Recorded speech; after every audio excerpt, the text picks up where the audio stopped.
자, 지금부터 아주 특별한 책 속으로 여행을 떠나보려고 합니다. 책장을 넘기는 순간 코끝에 모래바람과 낙타의 냄새, 그리고 아주 강렬한 신앙의 향기가 확 끼쳐오는 듯한 그런 책이죠. 역사상 가장 놀랍고도 가혹한 여행기 중 하나, 이제는 완전히 사라져버린 한 세계의 정수를 오롯이 담아낸 바로 그 책 속으로 함께 들어가 보시죠.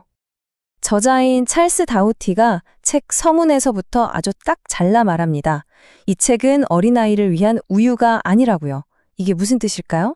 그러니까 달콤하고 소화하기 쉽게 꾸며낸 그런 이야기가 아니라는 겁니다.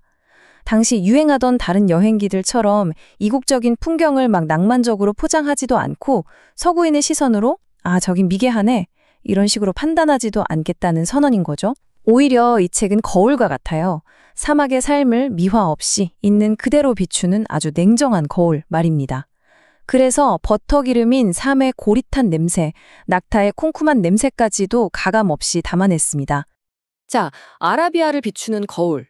이 광대하고 때로는 두렵기까지 한 풍경에 거울을 들이댄다는 것. 이게 대체 어떤 의미일까요? 다우티의 목표는요, 그냥 내가 봤을 땐 이렇더라 하고 평가하는 게 아니었어요. 그는 마치 인류학자처럼 19세기 아라비아 사막 사람들이 하는 말을 있는 그대로, 그들의 목소리 그대로 담아내고 싶어 했죠. 서구인의 시선으로 멋대로 재단하는 대신 온종일 그들의 입에서 나온 말들을 그대로 받아 적은 겁니다. 그래서 그의 목표가 뭐였냐면 나중에 책에 묘사된 바로 그 사람이 이걸 읽고 옆 사람 허벅지를 탁 치면서 아야왈라 이거 진짜네 실로 그러하도다 하고 외칠 만큼 진짜 생생하고 진실된 기록을 남기는 거였어요. 당시로서는 정말 파격적이고 혁신적인 접근 방식이었죠. 자, 이제 순례의 군대가 움직입니다. 우리가 흔히 상상하는 외로운 사막 여행자, 그런 모습으로 시작하지 않아요. 처음부터 스케일이 어마어마합니다. 다마스쿠스에서 이슬람 성지 메카로 향하는 거대한 순례단, 그러니까 수천 명의 사람과 수만 마리의 짐승이 함께 움직이는 말 그대로 움직이는 도시 안에서 우리의 여정이 시작됩니다. 이들이 걷는 길, 데르브 엘 하지는 순례자의 길이라는 뜻인데요. 이게 무슨 아스팔트가 쫙 깔린 그런 고속도로가 아닙니다. 이건 길이 아니라 그냥 역사의 흔적 그 자체예요. 상상해보세요. 수백 년 동안 셀 수 없이 많은 순례자와 낙타들이 밟고 다져서 땅에 새겨진 무수한 자국들. 마치 오래된 망토에 수많은 줄무늬가 새겨져 있듯이 땅 위에 어지럽게 새겨진 이 고대의 흔적은 단순한 길이 아니라 신앙으로 쌓아 올린 시간의 기록인 셈이죠. 여기서 아주 흥미로운 사막의 지혜가 하나 나옵니다. 순례단의 첫날 행군은 일부러 아주 짧게 잡는다는 거예요. 왜 그럴까요? 간단해요. 일종의 워밍업이죠. 짐을 잔뜩 실은 짐승들도 이제 막 긴 여정을 시작한 사람들도 사막의 리듬에 적응할 시간이 필요하니까요. 또 아주 현실적인 이유도 있어요. 만약에 짐을 잘못 쌌거나 장비에 문제가 생기면 어떡해요? 아직 도시에서 멀지 않을 때에 빨리 고쳐야죠. 저 멀리 사막 한가운데에서 문제가 터지면 그땐 정말 답이 없으니까요. 그럼 이 거대한 순례단의 하루는 어떨까요? 시간표가 아주 엄격합니다. 오후 5시 반쯤 탕 하고 신호탄이 울리면 거대한 도시가 잠에서 깨어나 움직이기 시작해요. 그리고 밤새도록 행군을 하는데 상상해보세요. 칠흑 같은 어둠 속에서 장대 끝에 매단 화로들이 길게 강물처럼 이어지는 거예요. 마치 불의 강이 사막을 가로지르는 것처럼요. 그러다 정오에 또 신호탄이 울리면 잠시 멈춰서 숨을 고르고 해가 기울면 다시 멈춰서 야용을 합니다. 그럼 텅 비었던 사막 위에 순식간에 수백 개의 텐트가 꽃처럼 피어나고 여기저기서 모닥불 연기가 피어오르죠. 이게 계속 반복되는 거예요. 행군하고 쉬고 마치 거대한 생명체가 숨을 쉬고 심장이 뛰는 것처럼요. 이 여정에서 풍경은 그냥 배경이 아닙니다. 완전 또 다른 주인공이죠. 처음에는 그냥 척박한 자갈밭이랑 진흙땅이 계속돼요. 그러다 이름부터 무시무시한 부싯돌 땅이 나옵니다. 정말 80km 가까이 날카로운 부싯돌 조각들이 쫙 까여 있는 거예요. 낙타발이 얼마나 아팠겠어요. 그걸 겨우 지나면 이번엔 발이 푹푹 빠지는 질척한 모래평원이 나오고 그러다 문득 저 멀리 지평선에 구름인가? 싶은 기이한 산맥이 신기루처럼 나타납니다. 이게 바로 히스마예요. 마지막엔 태양 아래 검게 번쩍이는 혈암으로 뒤덮인 아카바 내리막길까지. 그러니까 자연이 끊임없이 순례자들을 시험하고 또 압도하는 거죠. 자, 그럼 이 움직이는 도시 안에는 과연 어떤 사람들이 살고 있을까요? 그들의 삶을 한번 들여다보죠. 이 수많은 사람들 속에서 유독 눈에 띄는 그룹이 있었어요. 바로 페르시아, 지금의 이란에서 온 순례자들이죠. 대략 700명 정도 됐는데 옷차림도 다르고 생김새도 좀 다르고 무엇보다 그들의 눈빛에서 보이는 신앙심이 정말 대단해 보였다고 합니다.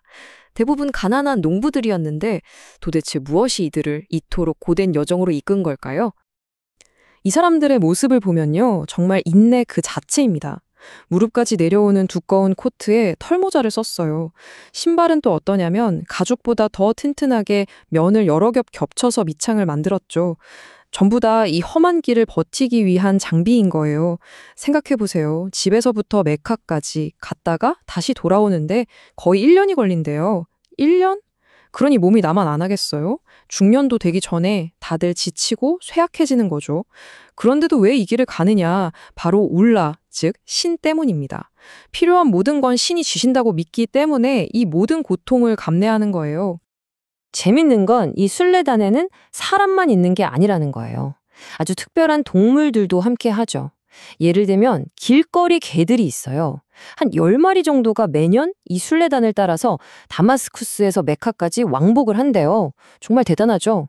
사람들은 이 개들을 신의 증인이라고 생각해서 자기들도 마시기 힘든 귀한 물을 신발 뒤축에 따라서 나눠줄 정도로 잘 데워졌다고 합니다. 그런가 하면 아주 희한한 동물도 있어요. 어떤 페르시아 사람 낙타집 맨 꼭대기에 흰 수탉 한 마리가 곰처럼 사슬에 묶여 있는 거예요.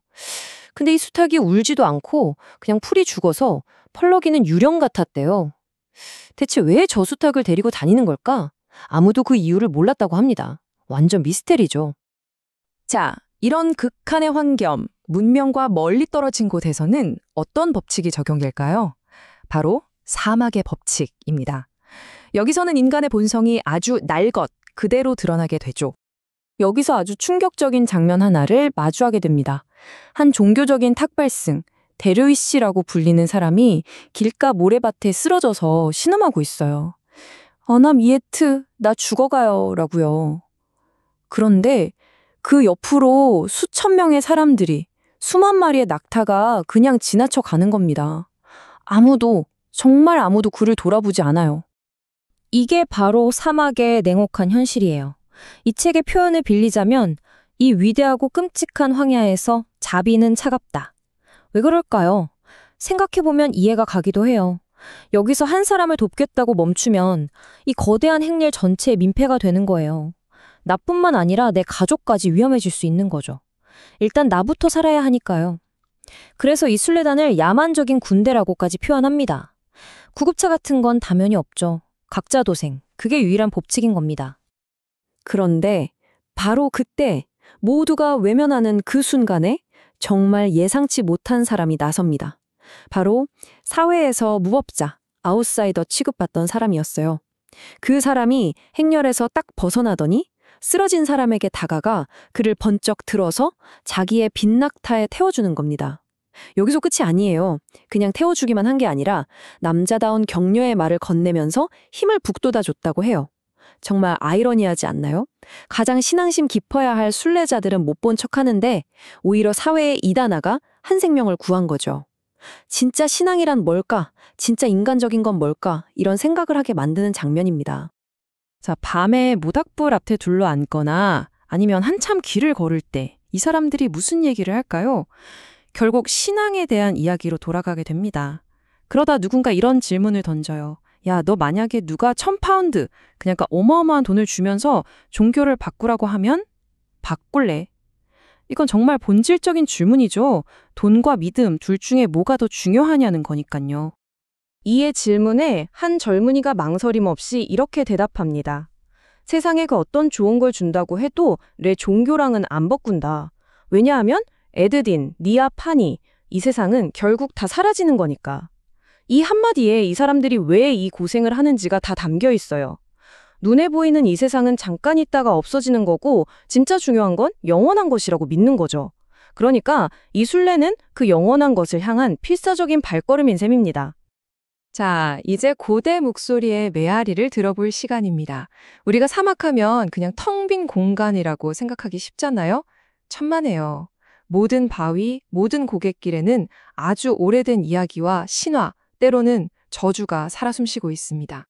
순례단이 어떤 좁은 고갯길로 딱 들어서는데 갑자기 여기저기서 사람들이 막 총을 쏘고 소리를 지르는 거예요. 탕! 탕! 와! 아니, 이 조용한 사막 한가운데서 갑자기 왜 이러는 걸까요? 그냥 장난치는 걸까요? 여기에는 아주 깊은 사연이 숨어 있습니다. 그 비밀의 열쇠는 바로 그 장소의 이름에 있어요. 무브라크 앤 나카. 이게 무슨 뜻이냐면 암낙타가 죽으려고 무릎 꿇은 곳이라는 뜻이에요. 이름부터 벌써 뭔가 사연이 있어 보이죠? 사막에서는 지명 하나하나가 그냥 붙여진 게 아니에요. 다 어떤 사건, 어떤 이야기를 담고 있는 거죠.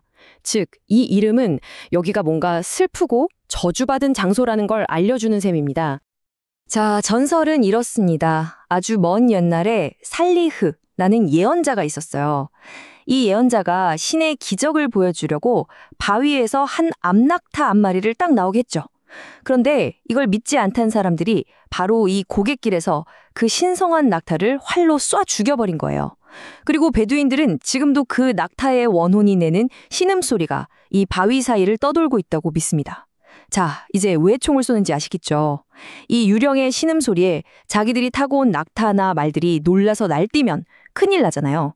그래서 일부러 더 큰 소리, 총소리를 내서 미리 동물들을 놀라게 하는 거예요. 일종의 예방주사 같은 거죠. 정말 놀랍지 않나요? 수천 년 전 신화가 19세기 사람들의 행동을 직접적으로 결정하고 있는 거예요. 이 전설이 깃든 곳 근처에서 또 하나의 흥미로운 발견이 이루어집니다. 순례단의 여성들이 화약 재료인 초석을 구하려고 땅을 파다가 뭔가 약재처럼 생긴 걸 발견해요. 이게 뭘까? 하고 호기심에 불을 붙여봤더니 와, 어디선가 아주 짙은 향기가 피어오르는 거예요. 바로 바쿠르, 우리가 유향이라고 부르는 고대의 금만큼이나 비쌌던 바로 그 향료 냄새였습니다. 이게 뭘 의미할까요? 지금 이 사람들이 걷고 있는 이 순례길이 그냥 순례길이 아니라 아주 먼 옛날에 아라비아의 부를 책임졌던 전설적인 향료의 길 위에 있다는 강력한 증거인 거죠. 자, 이렇게 거대한 순례단을 따라온 여정이 드디어 한 지점에 도착했습니다. 그곳은 바로 아라비아 데세르타, 황량한 아라비아의 심장부로 들어가는 문턱이자 앞서 들었던 그 낙타의 전설이 깃든 곳 메다인 살리흐입니다. 지금까지는 그래도 수천 명의 사람들과 함께하는 상대적으로 안전한 여행이었어요. 그런데 바로 이곳에서 저자인 다우티는 엄청난 결정을 내립니다. 이 순례단을 떠나 홀로 저 미지의 땅으로 들어가기로 한 거죠. 무법자들과 고대 유령의 이야기가 떠도는 땅, 그곳에 홀로 남겨진 이방인, 그를 기다리고 있는 것은 과연 무엇일까요?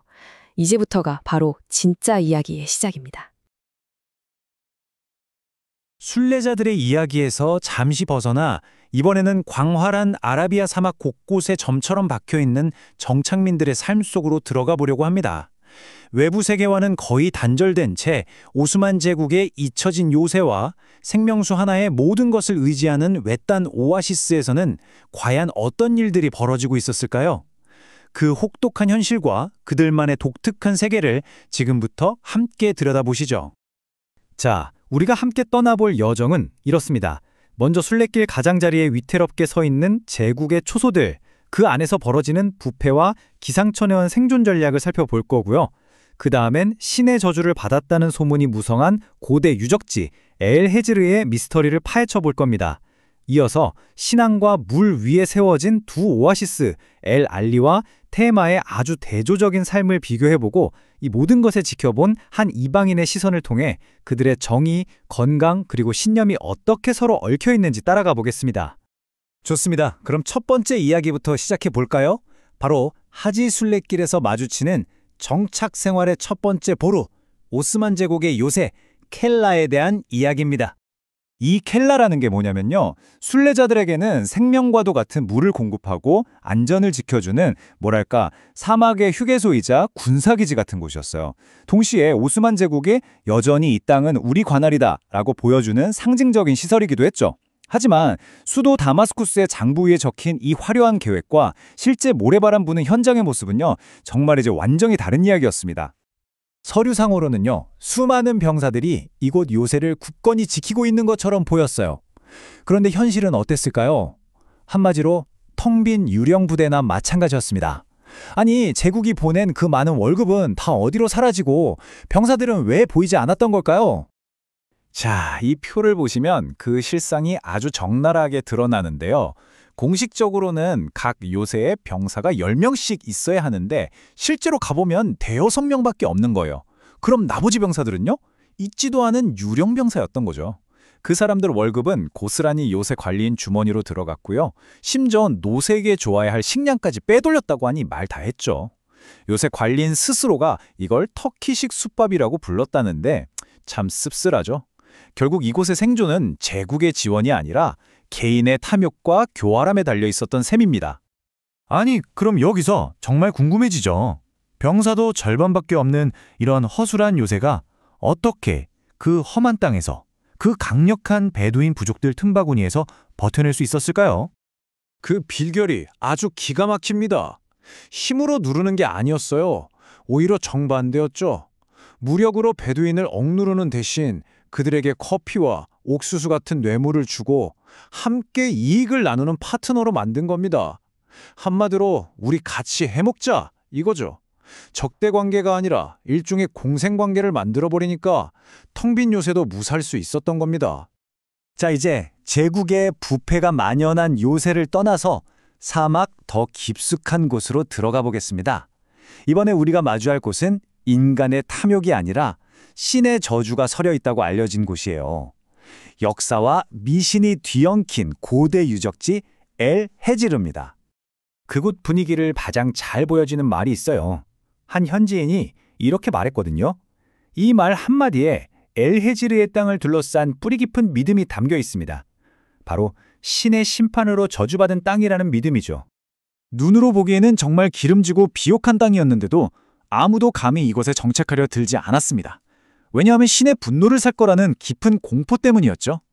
누군가 용기를 내서 씨앗을 뿌려도 농사가 잘 안 되기라도 하면 사람들은 거봐, 역시 저주받은 땅이라니까 하면서 고개를 저었고 이 전설은 시간이 갈수록 더욱더 견고해졌습니다.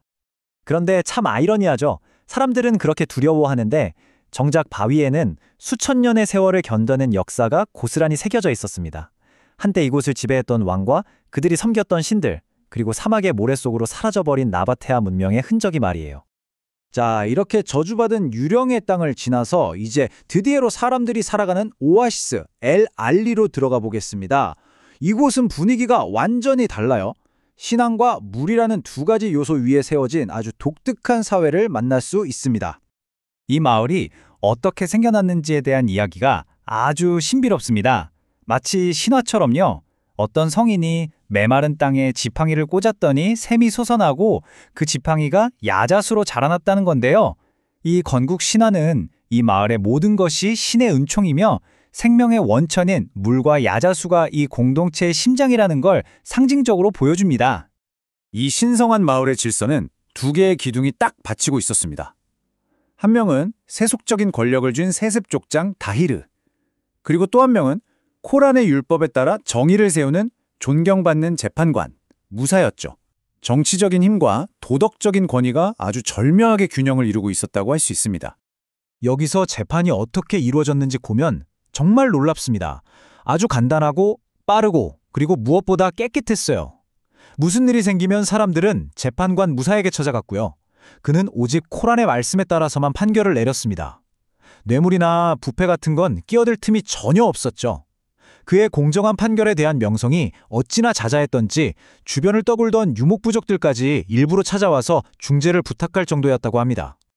자, 이번에는 에랄리와는 또 다른 매력을 가진 곳 테이마로 가보겠습니다. 에랄리가 좀 조용하고 신앙심 깊은 공동체였다면 테이마는 훨씬 더 크고 뭐랄까 더 세속적으로 잘 사는 느낌의 오아시스였어요. 동쪽의 강력한 네지드 지역의 영향을 받아서 아주 독특한 문화를 가지고 있었죠. 두 오아시스는 정말 확연히 달랐습니다. 이 표를 보면 한눈에 알 수 있는데요. 엘 알리가 주로 대취하자에 의존하는 자급자족 사회였다면 테이마는 밀, 보리, 온갖 과일까지 재배해서 유목민들에게 팔 정도로 농업이 발달했어요. 진흙으로 지은 멋진 집과 하다즈라고 불리는 거대한 우물은 테이마의 번영을 보여주는 상징과도 같았습니다. 그런데 이 풍요로운 곳에 정말 재미있는 모순이 하나 있었어요. 그들의 생존을 책임지는 가장 중요한 주식, 바로 대취하자를 정작 그들은 엄청나게 싫어했다는 겁니다. 너무 흔하고 당연해서일까요? 자신들을 먹여 살리는 음식을 혐오한다니 정말 역설적이지 않나요? 테이마 땅에 얼마나 비옥했냐면요. 밀, 보리는 기본이고 석류, 무화과, 레몬까지 정말 없는 게 없었어요. 그런데 이상하게도 사람들은 이 좋은 땅에 더 많은 걸 심으려고 하지 않았다는 거예요. 마치 맛있는 음식을 너무 탐하는 게 오히려 신의 뜻을 거스르고 운명을 시험하는 일이라고 생각하는 것 같았다고나 할까요? 일종의 종교적인 체념 같은 게 느껴졌습니다.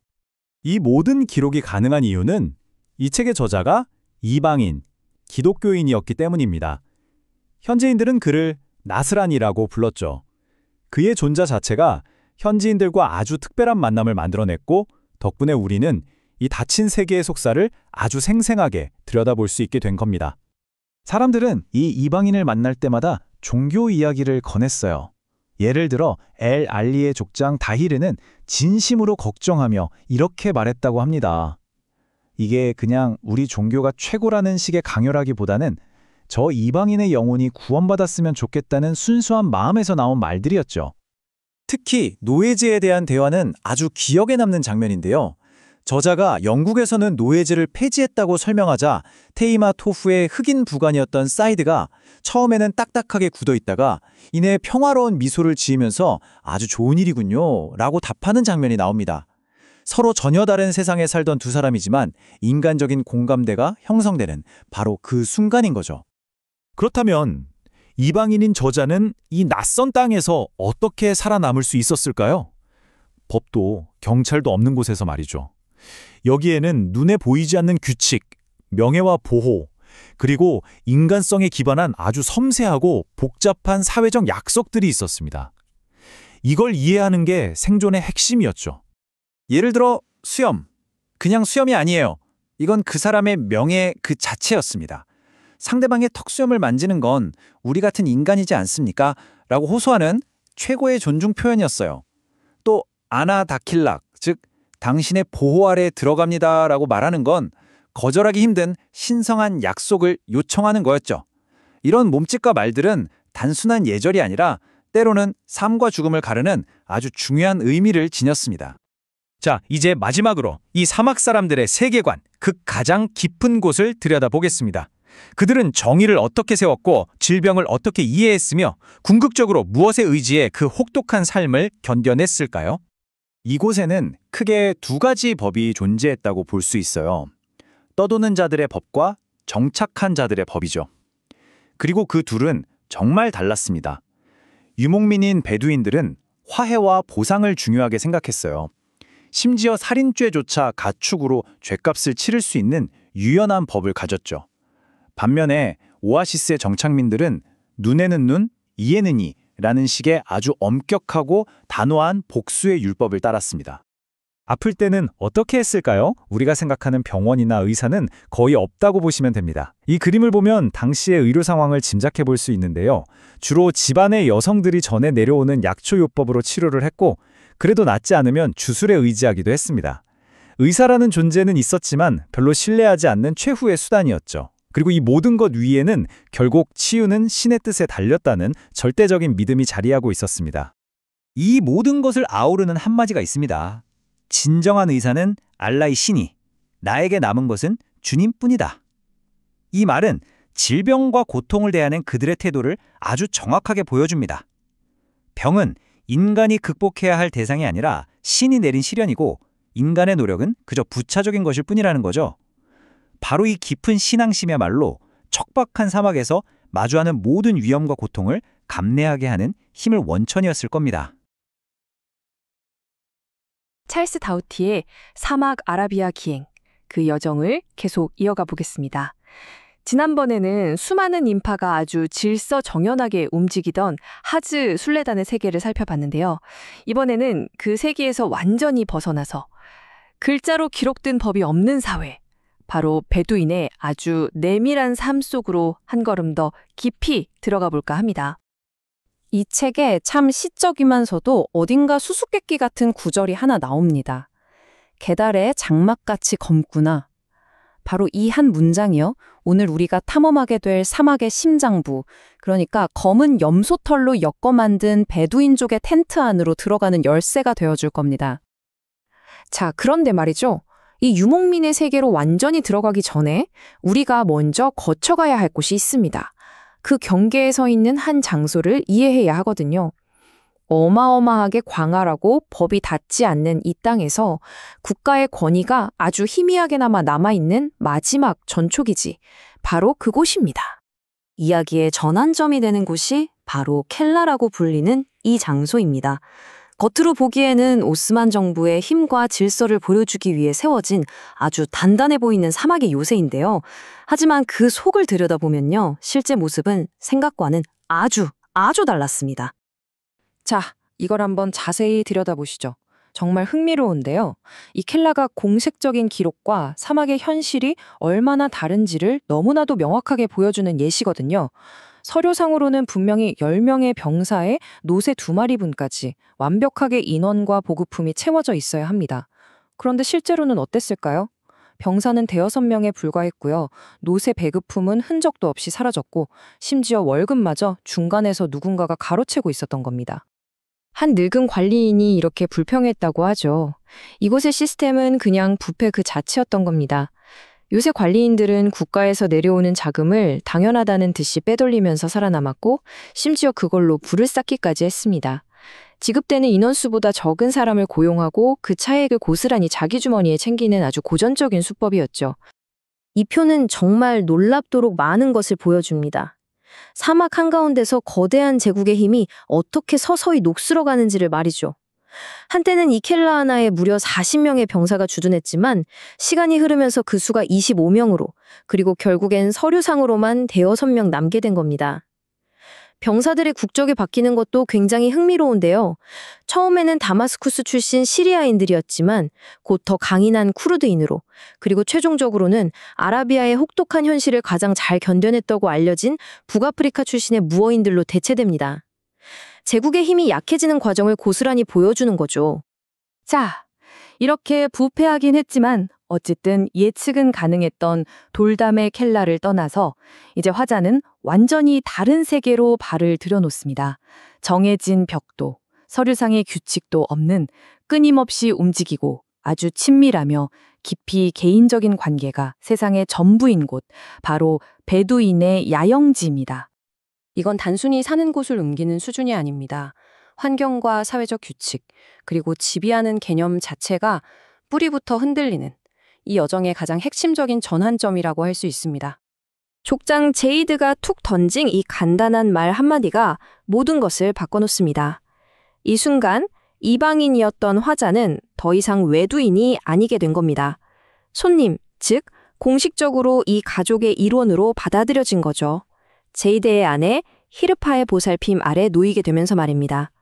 이건 단순한 소개가 아니라 이 낯선 땅에서 생존이 걸린 관계의 시작을 알리는 의식이었습니다. 베두인들에게 집, 즉 베이트는 어떤 정적인 장소가 아니라 하나의 행동에 가깝습니다. 집을 소유하는 게 아니라 계속해서 짓는 거죠. 안주인들은 단 몇 분 만에 망치 같은 전문적인 도구도 없이 그냥 주변에 굴러다니는 돌멩이로 뚝딱 하고 그들의 세계 전체를 모래 위에 건설합니다. 그리고 이 과정은 새로운 목초지를 찾아 이동할 때마다 수없이 반복되는 그들의 일상인 거죠. 텐트 안, 특히 여성의 공간인 하렘을 들여다보면요. 와, 정말 그야말로 가정의 심장부입니다. 이곳에는 옥수수나 쌀 같은 필수 식량부터 시작해서 아내가 틈틈이 짜신 실, 그리고 정말 흥미롭게도 대대로 물려받은 은 장신구 같은 소중한 갑옷까지 한 가족의 모든 것이 보관되어 있습니다. 이건 그냥 살림살이를 늘어놓은 게 아니라 유목 생활의 지혜와 역사가 고스란히 담긴 작은 박물관이나 마찬가지입니다. 자, 이제 텐트라는 눈에 보이는 공간 안으로 들어왔으니 이번에는 이 사회를 하나로 묶는 보이지 않는 구조를 들여다볼 차례입니다. 바로 피와 혈족이라는 사막에서 가장 강력하고 복잡한 법칙 말입니다. 베두인의 정체성은 여러 겹으로 이루어져 있다고 볼 수 있는데요. 그 중에서 가장 기본이 되고 중요한 단위가 바로 펜데입니다. 이건 우리식으로 말하면 성씨나 본관과 좀 비슷하다고 생각하면 쉬울 것 같아요. 내가 누구에게 속해 있고 누구를 보호해야 하며 또 누구에게 보호받을 수 있는지를 결정하는 가장 핵심적인 정체성인 거죠. 이 슬라이드에서 정말 흥미로운 점은요. 유목민 사회라고 해서 모두가 평등한 것은 아니라는 사실입니다. 족장이 속한 엘 페지르 같은 지배 혈족이 있는가 하면 엘 카말라처럼 평민으로 시작해서 나중에는 부족의 절반 가까이를 차지할 정도로 거대하게 성장한 혈족도 있습니다. 이 펜디들 사이의 관계가 곧 부족 전체의 정치 지형도나 마찬가지인 셈입니다. 그리고 AR 암이라는 개념은 정말 중요합니다. 이걸 글자 그대로 번역하면 삼촌의 자식들, 즉 사촌이라는 뜻인데요. 실제로는 같은 부족 사람이면 아주 먼 친척이라도 마치 가까운 가족처럼 부르고 대우한다는 의미를 담고 있습니다. 왜 그럴까요? 이 혹독한 사막에서 외부의 위협으로부터 살아남으려면 이런 끈끈한 유대감과 서로에 대한 책임의식이 필수적이기 때문입니다. 우리는 하나다라는 강력한 공동체 의식인 거죠. 이런 유대감은 언어를 통해 더욱 단단해집니다. 나보다 나이가 많은 남자는 실제 혈연 관계와 상관없이 존경의 의미를 담아서 아버지나 삼촌이라고 부르는 식이죠. 이런 호칭들은 단순한 말이 아니라 그들 사이의 사회적 관계와 의무를 끊임없이 확인하고 강화하는 중요한 장치 역할을 하는 겁니다. 하지만 이 강한 가족 공동체 안에도 아주 극명한 대조가 존재합니다. 아들은 가문의 미래이자 아버지의 노년을 책임질 존재, 그리고 그의 이름을 이어갈 후계자로서 절대적인 사랑을 받습니다. 반면에 딸은 유아기를 지나면 그 가치를 전혀 다르게 평가받는 것이 이 사회의 현실이었습니다. 사막에서의 삶이란 게 이처럼 깊은 환대와 잔혹한 현실 사이를 아슬아슬하게 오가는 줄타기와 같습니다. 부족 안에서 나를 지켜주는 바로 그 혈족 관계가 부족 밖에서는 나를 위협하는 적을 규정하기도 하니까요. 여기서 중요한 점은 그라주, 즉 습격이 우리가 생각하는 단순한 도둑질이나 강도질과는 개념이 좀 다르다는 겁니다.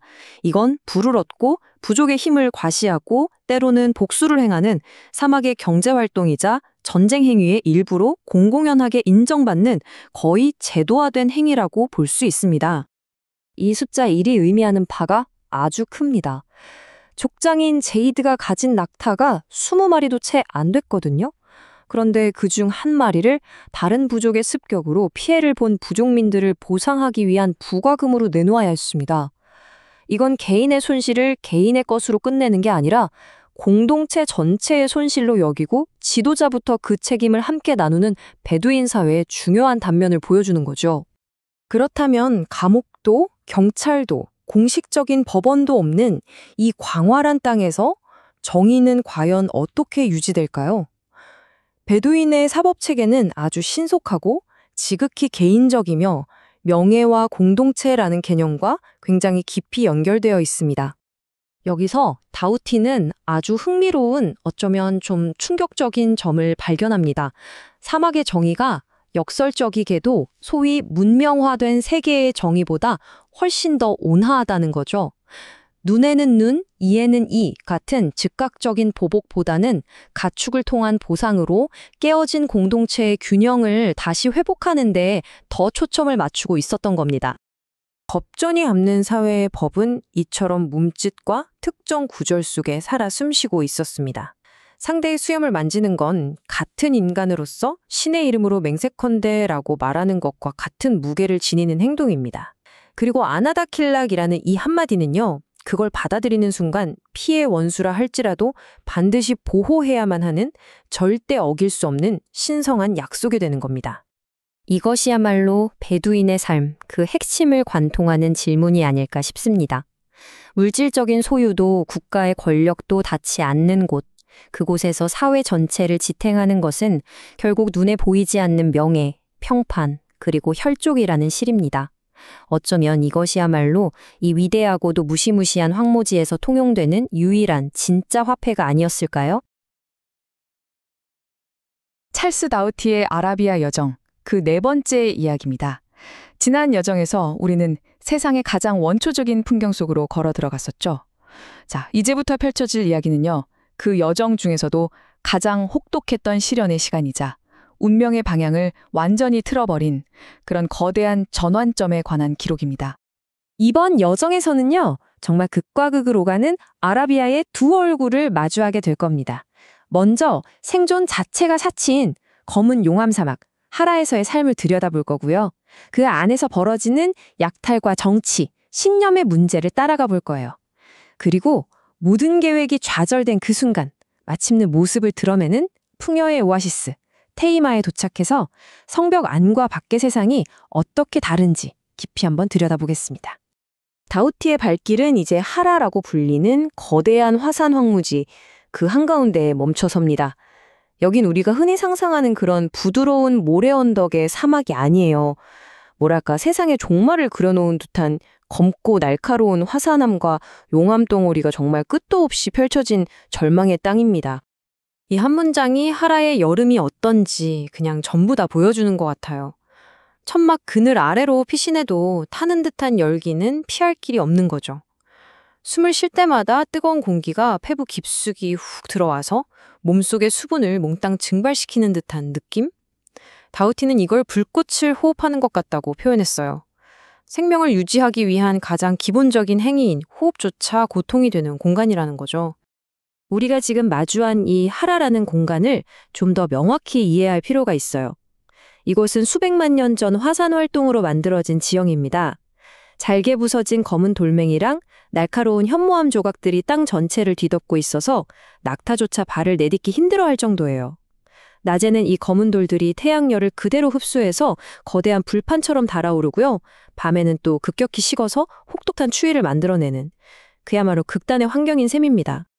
이곳에서의 생존은 그야말로 총력전입니다. 살인적인 더위는 사람과 가축의 기력을 몽땅 앗아가고 마실 수 있는 물은 생명을 위협할 정도로 오염되어 있어요. 설상가상으로 주식이자 유일한 영양 공급원인 낙타전마저 말라붙기 시작합니다. 굶주림은 더 이상 특별한 사건이 아니라 그냥 견뎌내야 할 일상이 되어버린 거죠. 매일매일이 정말 생과 사의 경계를 넘나드는 처절한 투쟁의 연속입니다. 이 모든 고통이 병든 목자 루바의 절규에서 응축돼서 터져 나옵니다. 그는 병과 굶주림, 절망 속에서 신을 향해 자신의 존재 자체가 지겹다고 울부짖어요. 이건 단순히 한 개인의 탄식이 아니에요. 극한의 환경 속에서 모든 희망을 잃어버린 모알립 부족 전체의 깊은 절망과 육체적 고통을 대변하는 목소리인 거죠. 신의 존재마저 의심하게 만드는 이 혹독한 현실을 이보다 더 절절하게 표현할 수는 없을 겁니다. 그런데 여기서 아주 흥미로운 문화적 관습을 엿볼 수 있습니다. 동족들이 루바가 곧 죽을 거라고 생각했을 때 그들은 조용히 애도하는 대신에 오히려 기이할 정도로 큰 소리로 노래를 부르기 시작합니다. 슬픔에 잠겨있기보다는 노래라는 적극적인 행위를 통해서 죽음의 그림자를 몰아내려고 하는 거죠. 이건 어쩌면 슬퍼할 여유조차 허락되지 않는 척박한 환경 속에서 살아남기 위한 그들만의 처절한 생존 방식이었을지도 모릅니다. 파라에서의 삶이 자연과의 싸움만 있는 건 아니었어요. 생존을 위한 인간과 인간 사이의 투쟁 역시 일상처럼 벌어졌습니다. 자, 이제부터는 사막의 사회를 움직이는 또 다른 축, 그러니까 부족 간의 갈등, 정치적인 역학관계, 그리고 그들의 삶을 지탱하는 믿음의 세계로 들어가 보겠습니다. 사막의 사회를 이해하려면 가장 먼저 알아야 할 개념이 바로 이 그라주입니다. 이걸 그냥 습격이나 약탈이라고 번역하기에는 좀 부족해요. 굉장히 복합적인 의미를 담고 있거든요. 그라주는 굶주림을 피하기 위한 생존 수단이기도 하고 부족의 부를 재분배하는 경제활동이기도 하고 또 남자의 용맹함을 증명하는 통과 의례 같은 것이기도 했습니다. 사막에서 그라주는 범죄가 아니라 삶의 법칙 그 가체였던 거죠. 이 그라주가 어떤 식으로 이루어지는지 관대한 자 메흐산의 이야기를 통해서 아주 생생하게 엿볼 수 있습니다. 적에게 모든 것을 빼앗기는 절체절명의 순간 메흐산을 구한 건 무력이 아니라 바로 그의 평판이었습니다. 습격대의 우두머리조차 그의 이름을 익히 알고 있었고 그 명성에 괄맞은 존중을 표한 거죠. 이건 사막사회의 독특한 가치체계를 보여주는 정말 흥미로운 대목입니다. 바로 이겁니다. 이게 핵심이에요. 베두인 사회에서 한 사람의 명성은 눈에 보이는 재산보다 훨씬 더 중요한 가치를 가집니다.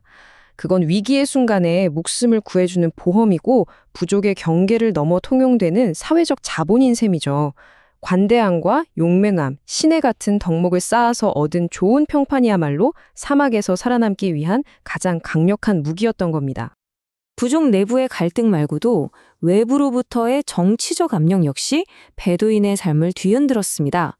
당시 아라비아 중북부를 장악했던 강력한 통치자 이블 라시드가 보내온 세금, 직하 요구가 대표적인데요. 부족장 톨로그는 정말 중대한 딜레마에 빠집니다. 세금을 낸다는 건 곧 그의 권위에 복종하고 부족의 자존심을 굽히는 일이에요. 그런데 거부한다면? 이븐 라시드의 막강한 군대와 전쟁을 벌여야만 합니다. 이블 라시드는 세금 납부를 거부하는 모아힙 부족을 우상 숭배자라고 비난하면서 종교적인 명분을 내세워요. 여기에 대해서 부족장 톨로그가 이렇게 항변합니다. 도시의 무슬림들처럼 형식적인 기도에 얽매이지는 않지만 초승달이 뜰 때마다 온 부족이 함께 경건하게 기도하는 자신들이야말로 진정한 무슬림이다. 이런 자부심의 표현이죠. 이건 정주민과 유목민 사이에 뿌리 깊게 자리 잡힌 종교적, 문화적 갈등을 잘 보여줍니다. 그렇다면 이들의 갈등은 어떤 무기로 싸워졌을까요? 이게 또 재밌습니다. 놀랍게도 베두인들이 가장 아끼는 무기는 수백 년 전 유럽에서 만들어진 구식 화승총이었어요. 이탈리아의 총기 명장 라자리노 코미나치의 이름이 붙은 엘 라자리노는 최고의 명품으로 꼽혔죠. 실크로드를 통해서 아라비아 사막까지 흘러들어온 이 낡은 총들은 대를 이어서 물려주는 갑오이자 전사의 신분을 상징하는 아주 귀중한 보물이었습니다. 척박한 자연과 끊임없는 갈등 속에서 살아가는 이들의 세계는 미신과 공포에 쉽게 휩싸입니다. 상상해 보세요. 어느 날 밤 산 전체가 무너지는 듯한 정체불명의 굉음이 들려오자 온 부족은 극심한 공포에 휩싸입니다. 그들은 자신들의 경험과 지식으로는 도저히 설명할 수 없는 이 현상의 원인을 알기 위해서 이방인인 다우티, 즉 나스라니, 기독교인에게 그의 책에서 답을 찾아달라고 애원합니다. 과학적인 설명이 없는 세계에서 미지의 공포가 얼마나 큰 힘을 발휘하는지 보여주는 장면이죠. 이 모든 고난 속에서도 다우티를 버티게 한 것은 단 하나의 목표, 바로 전설적인 오아시스 케이바르에 도착하는 것이었습니다. 하지만 그의 육체와 정신이 한계에 다다를수록 그토록 염원하던 꿈은 신기루처럼 점점 더 아득해져만 갑니다. 정말 불운은 한꺼번에 찾아왔습니다. 믿었던 길잡이는 등을 돌렸고 목적지는 메뚜기 떼의 습격으로 폐허가 됐어요. 게다가 세금을 거들어온 군인들 때문에 분위기는 살벌해졌고 가는 길목마다 약탈자들이 진을 치고 있었습니다. 그야말로 사면초가. 다우티가 케이바르로 갈 수 있는 모든 길이 완벽하게 차단되어 버린 겁니다. 케이바르의 흉작은 유목민 경제에 직격탄을 날렸습니다. 여기서 중요한 건 재난 앞에서 계급의 차이가 생존 방식을 어떻게 가르는지를 보여준다는 점이에요. 부유한 족장들은 낙타 자산을 일부 처분해서 위기를 넘길 수 있었어요. 하지만 가난한 부족민들은 생존을 위해서 자신의 분신과도 같은 최고의 낙타를 고된 노동에 내몰아야만 했습니다. 재난은 언제나 사회의 가장 약한 고리부터 무너뜨린다는 냉혹한 현실을 보여주는 거죠. 모든 계획이 수포로 돌아가고 굶주림과 질병으로 몸은 쇠약해질 대로 쇠약해진 상황. 다우티는 중대한 기로에 삽니다. 이대로 하라의 베두인들과 함께 남을 것인가, 아니면 모든 것을 걸고 미지의 오아시스 테이마로 향할 것인가. 이 선택은 그의 여정 전체를 관통하는 거대한 전환점이 되면서 이야기의 무대를 완전히 새로운 곳으로 옮겨놓게 됩니다. 절망의 끝에서 선택한 테이마. 그곳에 도착한 순간 다우티의 눈앞에는 지금까지 겪어온 하라의 척박함과는 완전히 다른 정말 믿을 수 없는 풍경이 펼쳐집니다. 자, 이제부터 우리는 결핍의 세계에서 풍요의 세계로, 혼돈에서 질서의 세계로 건너가게 됩니다. 이 슬라이드가 이번 이야기의 핵심적인 대립구도를 아주 명확하게 보여주는 것 같아요. 바로 유목민의 삶과 정착민의 삶이죠. 자유롭지만 늘 굶주림과 위험에 노출된 사막의 삶, 그리고 안정적이지만 높은 성벽과 엄격한 규칙에 갇힌 오아시스의 삶. 다우티의 여정은 이 두 세계의 충돌과 대비를 통해서 인간에게 진정한 자유란 무엇인가라는 근본적인 질문을 던지기 시작합니다. 테이마는 단순히 물이 있는 곳이 아니었어요. 그야말로 농업적 풍요의 중심지였습니다. 굶주림에 시달리던 다우티의 눈에 비친 이 풍경은 거의 천국과도 같았을 겁니다. 밀과 보리는 물론이고 온갖 종류의 과일이 자라고 심지어 포도나무 터널까지 조성되어 있었으니까요. 이 모든 것은 사막의 척박함을 이겨낸 인간의 노동과 지혜가 만들어낸 기적이었습니다. 그리고 이 숫자 15는 오아시스를 유지하는 데 들어간 엄청난 인간의 노력을 상징적으로 보여줍니다. 15패덤, 그러니까 90피트, 미터로 환산하면 약 27미터에 달하는 깊이예요. 이 거대한 우물을 오로지 사람의 힘으로 단단한 화건암 지대를 뚫어서 만들었다는 사실은 정말 경이롭기까지 합니다. 이 우물은 단순한 수원지가 아니라 수세대에 걸친 공동체의 땀과 노력이 집약된 문명의 심장부인 셈이죠. 테이마는 현재의 풍요뿐만 아니라 깊은 역사를 품고 있는 곳이기도 했습니다. 거대한 고대 요새 카스르 젤룸의 유적은 이곳이 과거에도 강력한 문명의 중심지였다는 걸 말해주죠. 현재의 통치자가 이 유적 위에 건물을 짓지 못하게 금지하는 것은 과거의 유산에 대한 경외심과 자신들의 역사가 그 연장선상에 있다는 정체성을 동시에 보여주는 대목입니다. 자, 그렇다면 이 견고한 성벽 안에서 살아가는 사람들의 모습은 어땠을까요? 그들의 사회 역시 오아시스의 농업처럼 잘 짜인 구조와 복잡한 규칙 속에서 움직였습니다. 이제부터는 테이마의 사람들과 그들의 문화를 좀 더 가까이 들여다보겠습니다. 테이마에서 다우티가 처음 마주한 정착사회의 권력은 에미르의 대리인 사이드를 통해서 나타납니다. 그의 뻣뻣한 태도와 거만함은 베두인 족장들의 소탈하고 직접적인 권위와는 완전히 대조적이죠. 그는 개인의 인격보다는 공식적인 직책으로 사람을 대하는 관료주의와 위계질서로 대표되는 정착사회의 한 단면을 보여주는 인물입니다. 사이드는 다우티에게 안부를 묻는 대신에 아주 날카로운 정치적 질문부터 던집니다. 이건 단순한 호기심이 아니에요. 이방인의 출신과 사상, 그리고 그가 속한 세계의 도덕적 기준을 떠보려는 계산된 시험인 거죠. 이 질문 하나로 테이마 사회가 외부 세계에 대해 품고 있는 경계심과 호기심을 동시에 엿볼 수 있습니다. 다우티는 이 시험에 정면으로 응수합니다. 그는 영국의 노예제 폐지 노력을 설명하면서 인간을 사고 파는 행위는 신의 뜻에 어긋난다는 단호하고 원칙적인 입장을 밝힙니다. 놀랍게도 이 도덕적인 답변이 사이드의 차가운 가면을 허물어뜨려요. 그는 미소를 지으면서 아주 좋군 이라고 답하는데 이건 원칙과 신념을 가진 사람에 대한 존중이 이곳에서도 통용된다는 것을 보여주는 아주 인상적인 장면입니다. 성벽 안의 일상은 종교의 리듬에 따라 흘러갑니다. 라마단 기간 동안 낮은 잠과 정적으로 채워지고 밤은 기도와 소박한 사교 활동으로 활기를 띠죠. 하지만 이런 안정된 생활에는 그 나름의 부작용도 따릅니다. 굶주림과 약탈의 공포는 없지만 잘못된 생활 습관 때문에 생기는 풍토병이 사람들을 괴롭히는 거죠. 하나의 문제를 해결하면 또 다른 문제가 생겨나는 이게 바로 정착 생활의 아이러니입니다. 테이마 사람들의 이야기는 성벽 너머의 야생 세계와도 연결됩니다. 사냥꾼 계급인 솔루바족을 통해서 전설적인 동물, 워티히, 즉 아라비아 오릭스에 대한 이야기를 듣게 되거든요. 이건 성벽 안에 질서 잡힌 삶 속에서도 여전히 길들여지지 않은 자연에 대한 동경과 경외심이 살아있음을 보여줍니다. 워티히는 그들이 떠나온 혹은 정복한 야생의 상징과도 같은 존재인 거죠. 이 책은 노예제라는 민감한 주제에 대해서도 복잡한 시각을 제시합니다.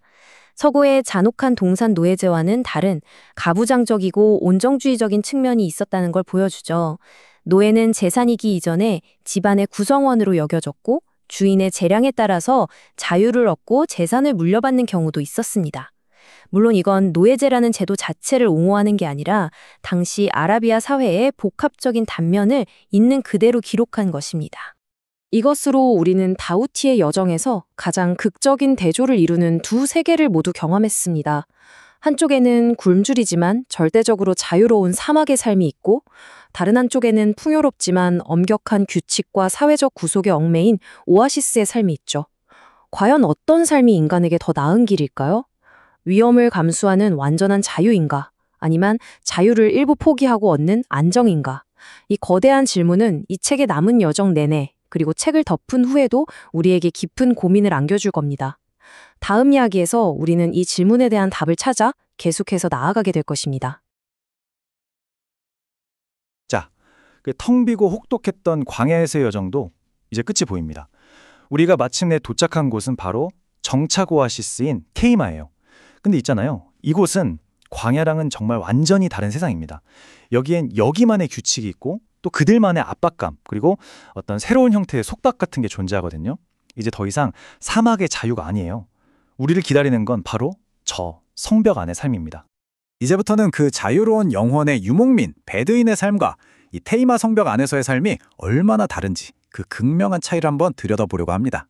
여기서는요, 더 이상 자연의 법칙이 우선이 아니에요. 모든 걸 지배하는 건 바로 공동체의 질서죠. 과연 어떤 모습일지 함께 들어가 보시죠. 테이마의 일상을 한번 자세히 들여다볼까요? 화면을 보시면 그 모습이 그려지실 거예요. 저 높게 솟은 진흙 벽돌집들, 정말 인상적이죠? 저 안에서 사람들은 척박한 사막 한가운데서 땅을 읽어서요, 밀과 보리는 기본이고 심지어 자두, 석류 같은 과일까지 키워냅니다. 더 놀라운 건 뭔지 아세요? 옥수수랑 대추하자는 자기들이 먹고도 남아서 이걸 주변 베두인들에게 팔아서 경제를 꾸려나간다는 거예요. 자급자족을 넘어서는 거죠. 그리고 저기에 사회생활의 중심이 되는 아주 독특한 커피 화덕이 보입니다. 그냥 모닥불이 아니라 대장장이들이 쓰는 풀무고 불을 피우는데 바로 저 화덕 주위로 사람들이 모여서 온갖 이야기를 나누는 겁니다. 이게 바로 끝없는 지평선을 달리던 사막의 자유와는 또 다른 정착민들의 삶의 방식인 거죠. 이거 정말 재미있는 지점 아니에요? 한번 생각해 보세요. 오아시스의 생명줄이나 다름없는 이 대추야자를 정작 여기 사람들은 거의 혐오에 가깝게 대한다는 거예요. 사막의 베두인들은 대추야자 하나 하나를 정말 신의 선물처럼 귀하게 여기는데 말이죠. 완전히 정반대잖아요. 이게 대체 뭘까요? 너무 흔해서 지겨워진 걸까요? 아니면 정착민으로서 유목민의 음식을 깔보는 그런 미묘한 심리가 작용하는 걸까요? 이건 그냥 입맛이 다르네 하고 넘어갈 문제가 아닙니다. 두 세계의 가치관이 얼마나 뿌리부터 다른지를 아주 적나라하게 보여주는 장면인 거죠. 자, 여기서 이 지역의 핵심적인 정치 구도가 드러납니다. 겉으로 보면 테이마는 셰이크라고 불리는 자체 지도자들이 다스리는 뭐랄까 자치 도시처럼 보여요. 하지만 그 자치거리라는 게 사실은 조건부입니다. 모든 것은 저 멀리 하일이라는 도시에 있는 절대 권력자 에미르 이블 라시드의 눈 아래 놓여 있거든요. 그의 눈짓 하나, 말 한마디면 테이마의 운명이 하루아침에 바뀔 수도 있는 겁니다. 그러니까 테이마의 평화라는 건 언제든 거두어가 버릴 수 있는 아주 위태로운 균형 위에 서 있는 셈이죠. 이 오래된 건축물 카스르 젤룸은 그냥 낡은 유적이 아닙니다. 에미르가 그 위에 어떤 건물도 짓지 못하게 막았다는 게 중요해요. 이건 마치 왕이 내 왕관에는 누구도 손대지 말라고 선포하는 것과 같아요. 이 요새 자체가 바로 역사이고 동시에 에미르 자신의 권위를 떡하니 보여주는 물리적인 상징인 셈이죠. 과거의 영광과 현재의 지배력이 한 공간에 공존하는 누구도 거역할 수 없는 명령의 현장이라고나 할까요? 이제 정말 숨막히는 긴장감이 흐르는 만남의 순간입니다. 화자가 에미르의 대리인 사이드와 마주 앉았어요. 이 사이드라는 인물, 원래 노예 출신인데 지금은 권력자의 그림자 역할을 하고 있죠. 그래서인지 처음엔 굉장히 뻣뻣하고 의심 가득한 눈초리로 화자를 대합니다. 그런데 화자가 우리 민족은 세상에서 노예제를 없애기 위해 싸운다 라고 말하는 순간 분위기가 바뀝니다. 전혀 다른 두 세계 사이에 예상치 못한 다리가 놓이는 거죠. 노예제도의 도덕성에 대한 이 대화가 얼음장 같던 사이드의 표정을 평화로운 미소로 바꿔놓습니다. 정말 인상적이지 않나요? 이념과 배경을 뛰어넘는 어떤 인간적인 교감의 순간을 보여주는 아주 멋진 장면입니다. 테이마에서의 시간도 잠시 이제 여정의 최종 목적지인 하이를 향해 떠나야 합니다. 하지만 이 길은 이전과는 차원이 달라요. 가장 큰 위협은 모래 폭풍이나 타는 끗한 더위가 아닙니다. 바로 그 길 위에서 마주칠 사람들입니다. 자, 이제부터 생존의 규칙이 바뀝니다. 이건 자연과의 싸움이 아니에요. 인간의 불신과 폭력에 맞서는 싸움이죠. 여러분이라면 어쩌시겠어요? 마주치는 모든 사람이 나를 해칠지도 모르는 잠재적 위협이 되는 이 땅을 과연 어떻게 무사히 통과할 수 있을까요? 바로 이 문장이 그 위험의 근원을 정확히 설명해 줍니다. 사막은 텅 빈 공간이 아니라는 거죠. 수세대에 걸쳐 쌓여온 부족 간의 불화, 복수의 기억들이 마치 유령처럼 떠들고 있는 곳입니다. 그러니까 이곳에서 낯선 사람과 마주친다는 건 그냥 스쳐 지나가는 게 아니에요. 자칫 잘못하면 잠자고 있던 폭력적인 갈등을 다시 깨우는 불씨가 될 수 있다는 뜻입니다. 모든 길 위에는 선조들의 보이지 않는 피해 역사가 흐르고 있는 거예요. 이 화면은 어둠 속에서 낯선 이들을 만났을 때 생사를 가르는 중요한 의식을 보여줍니다. 이건 그냥 인사치레가 아니에요. 하나의 성스러운 약속 같은 거죠. 먼저 조용히 접근해서 서로를 아주 신중하게 평가합니다. 저들이 적인가 친구인가? 그리고 한쪽에서 조심스럽게 다가와 신성한 첫마디를 건넵니다. 살람 알레이쿵, 평화가 당신에게 있기를. 여기에 알레이콤 에스 살람, 당신에게도 평화가 있기를 이라고 화답하는 바로 그 순간 모든 게 바뀝니다. 의심은 신뢰로, 위협은 보호로 변하는 마법 같은 순간이죠. 이 짧은 두 마디가 바로 사막의 법이자 생명을 지키는 약속입니다. 그 혹독한 사막을 건너 마침내 목적지가 시야에 들어옵니다. 에미르 이븐 라시드의 수도, 이 지역 모든 권력의 심장부, 하일입니다. 이 험난한 도시에 도착했다는 것, 이 사실 하나만으로도 이 여정이 얼마나 무거운 것이었는지를 알 수 있습니다. 모든 길은 결국 이곳, 권력의 중심지 하일로 통했던 겁니다. 바로 저곳 에미르의 거대한 요새 성벽 바로 앞 중앙광장입니다. 평소라면 도시의 심장부겠지만 지금 화자에게는 자신의 운명이 결정되기를 기다리는 텅 빈 거대한 무대와도 같았을 겁니다. 수많은 사람들이 오가는 그곳에서 그는 철저히 혼자였습니다. 정말 극적인 순간이죠. 그토록 용감해 보였던 베두인 안내인조차 이곳에 도착하자마자 공포에 질려서 도망가 버립니다. 그의 그 명백한 두려움은 하일이라는 도시가 가진 위협적인 명성을 그 어떤 설명보다도 생생하게 보여주죠. 믿었던 동료의 도주는 이 중요한 순간에 화자가 얼마나 극도로 취약하고 외로운 상황에 놓였는지를 강조하면서 긴장감을 정말 최고조로 끌어올립니다. 그 45분, 정말 피가 마르는 시간이었을 겁니다. 이 문장은 여정 전체의 긴장감이 폭발하는 바로 그 정점의 순간을 포착하고 있어요. 이제 화자의 운명은 완전히 다른 사람의 선에 달려 있습니다. 그 깊이를 알 수 없는 불확실성의 순간이죠. 저 성벽 안에서 오가는 몇 마디 말에 자신의 생사가 결정될 수도 있다는 그 생각. 그 시간 동안 그는 과연 무슨 생각을 하고 있었을까요? 그 길고 긴 기다림이 끝났습니다. 화자는 마침내 성 안으로 불려 들어가고 드디어 이 땅의 생사 여탈권을 쥔 남자 에미르 모하메드 이븐 라시드와 직접 얼굴을 마주하게 됩니다. 그런데 막상 만난 에미르는 소문과는 사뭇 달랐습니다. 사람들은 그를 아주 잔인하고 무시무시한 폭군으로만 상상했거든요.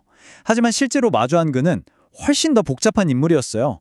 의외의 유머 감각도 있고 거만하면서도 동시에 친근한 태도를 보입니다. 멀리 떨어진 성에 갇힌 군주라기보다는 오히려 강력한 베두인 부족장 같은 느낌을 풍기죠.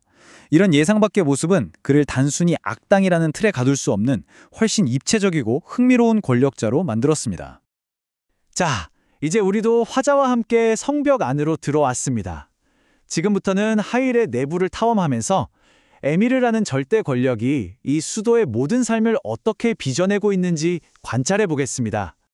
하일에는 이불 라시드를 섬기는 최고의 장인들이 모여 있습니다. 그런데 여기서 주목할 점은 저기 보이는 자우프 출신의 최고 대장장이들처럼 이들 중 상당수가 강제로 이곳에 끌려왔다는 사실입니다. 그러니까 그의 수도는 재능 있는 사람들이 스스로 모여드는 곳이기도 하지만 동시에 그 재능을 강제로 빼앗아와 채운 곳이기도 한 거죠. 이것이야말로 에미르가 이 지역의 모든 자원과 인재를 어떻게 자신의 권력 아래로 흡수하고 통합했는지를 보여주는 아주 명백한 증거입니다. 에미르의 하루를 보면 그가 어떤 통치자인지 알 수 있습니다. 공적인 회의를 주재하고 왕실의 말을 돌보고 직접 시장을 걸어다니며 민심을 살피고 장인들의 작업까지 일일이 확인하죠. 그는 그냥 높은 곳에서 명령만 내리는 사람이 아니에요. 직접 모든 것을 챙기는, 항상 경계를 늦추지 않는 통치자의 모습을 보여주는 겁니다. 제국의 모든 톱니바퀴가 자신의 뜻대로 잘 돌아가고 있는지 잠시도 눈을 떼지 않는 거죠. 그의 삶은 세상사의 복잡함에 대한 끝없는 고민으로 가득 차 있습니다.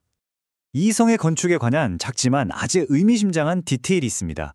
이건 절대 권력의 핵심적인 역설을 보여주는데요. 모든 사람을 두렵게 만드는 존재가 사실은 스스로 가장 큰 두려움 속에서 산다는 거죠. 성문을 강화하기 위해 쓴 재료가 뭐냐면 주부들이 빵을 구울 때 쓰는 평범한 쇠판이라는 거예요. 이건 외부의 강력한 적이 아니라 내부, 바로 자신이 다스리는 백성을 가장 두려워하고 있다는 기묘하고도 서늘한 증거 아닐까요?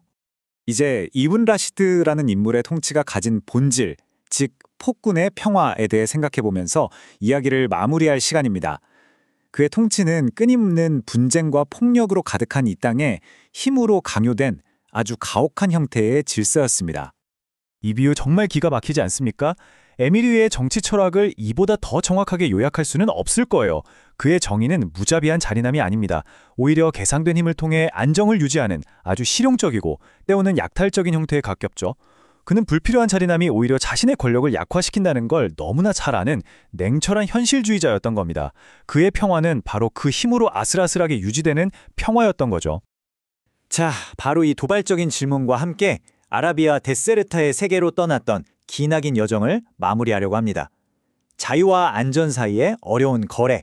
이것이 바로 이 책이 오늘날 우리에게까지 던지는 궁극적인 질문이 아닐까 싶습니다. 끝없는 혼돈 속에서 질서를 갈망할 때 우리는 과연 어디까지 타협할 수 있을까요? 그 답은 이 이야기를 들으신 여러분 각자의 몫으로 남겨두겠습니다.